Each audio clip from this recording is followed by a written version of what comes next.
Business emails often end up in the spam section due to several reasons, including a dirty email list, a bad reputation, or poor authentication. To resolve this issue, it's essential to maintain a clean email list by avoiding purchased or borrowed lists, removing unsubscribed individuals, and only including subscribers who have opted in.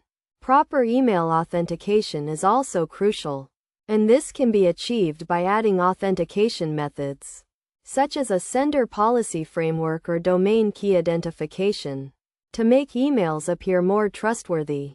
Additionally, fixing a bad reputation can be done by creating more engagements on the domain through frequent email sending, and requesting recipients to add the sender to their contact list by following these steps.